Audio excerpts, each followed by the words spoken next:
Seasons don't respect people, they only come to do their work. All we need to do is to understand seasons and adjust seasons. The truth is, if you violate seasons, it doesn't matter who you are, you will become a victim in that season. All right, continuing in the move of God that, the Matthew 21 is helping us to understand. It's helping us to understand. In verse 12 of Matthew 21, we're going to see Jesus now, the real work has started.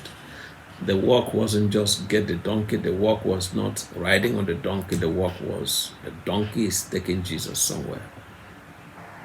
Verse 12, then Jesus went into the temple of God, the temple of God, and drove out all those who bought and sold in the temple, and overturned the tables of the money changers and the seats of those who sold doves.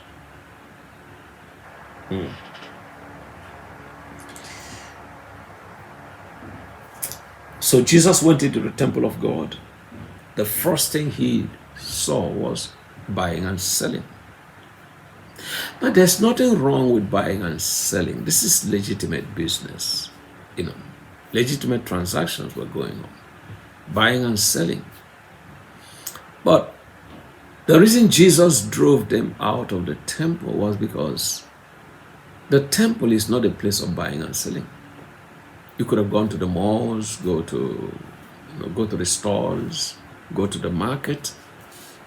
But buying and selling in the temple, no.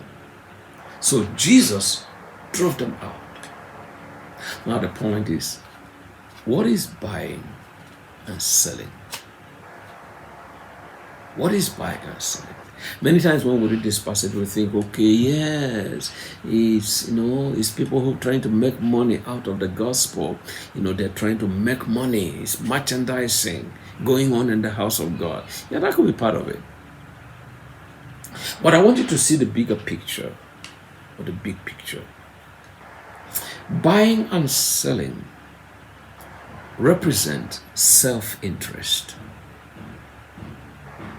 So when Jesus entered the temple, and we are the temple of God, Jesus saw self-interest dominating the house of God. Self-interest. Everyone is there for what he can get. People are there in the temple for what they can get. Oh, the priest is there for what he can get. Oh, members of church are there for what they can get. Pastor, what he can get. Prophet, what he can get. Members, what they can get. Or congregants, what they can get. Everybody's self-interest. So it was self-interest that Jesus drove out. The house of God is not the place of self-interest. Me, mine, myself. So Jesus drove out self-interest. So he drove out all who bought and sold. That's it. When you see buyers and sellers haggling or bargaining, it's out of self-interest. The seller wants to sell for profit. The buyer wants to get everything he can get from the seller. He can even tell lies and say, I'm telling you, I don't have any other money in my purse or pocket. All I have now, even the transport money I have, if I pay this now, I will not have transport money. He's going to tell lies. And it's all self-interest. As soon as he gets there, he says, I got it for a good price. I got a good price. The seller is going to say, look, I'm selling below cost price. Yes, because there's nothing. I'm not making any gain. It's all lies. I'm not making, there's no gain in this business. And you are still doing it. So the buyer is lying, the seller is lying, and it's all self. Everybody is looking for his own. So when the Bible said that Jesus saw buyers and sellers in the temple, he saw those who bought and sold in the temple. He was just saying that self-interest has filled the church, and Jesus is saying, "No, I can't do anything with this temple. Self-interest must go." Self-interest. Sometimes you're talking with people, and you're hearing one thing from them, but there's something else on their heart.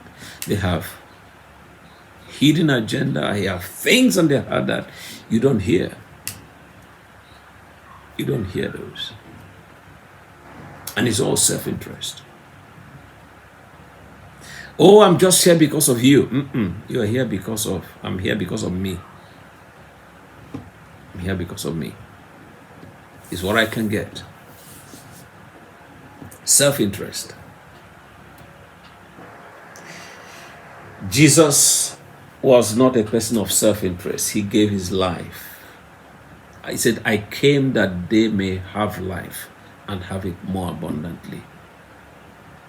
And giving us life cost his own life.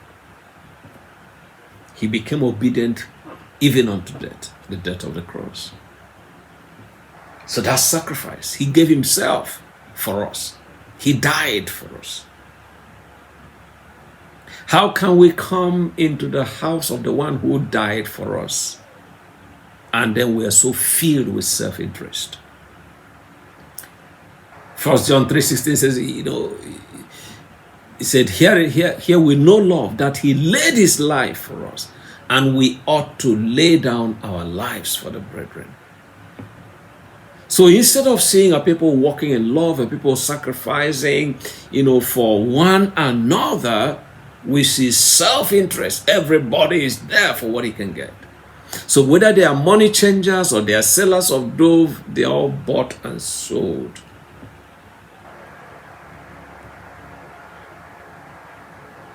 Money changing.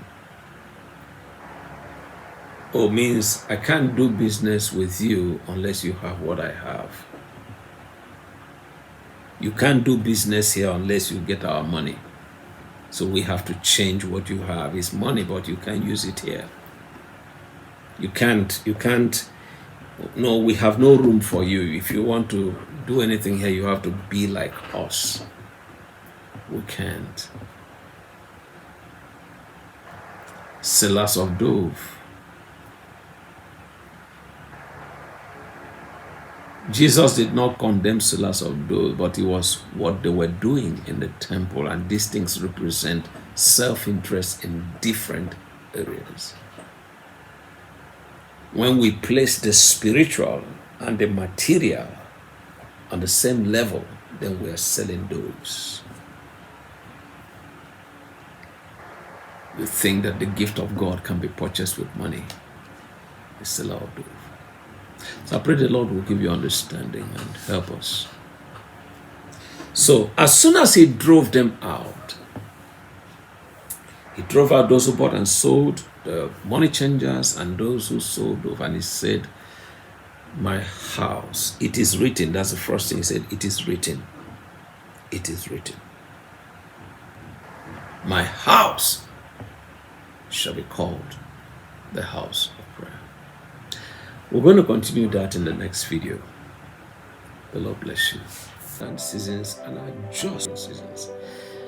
The truth is, if you violate seasons, it doesn't matter who you are, you will become a victim in that season.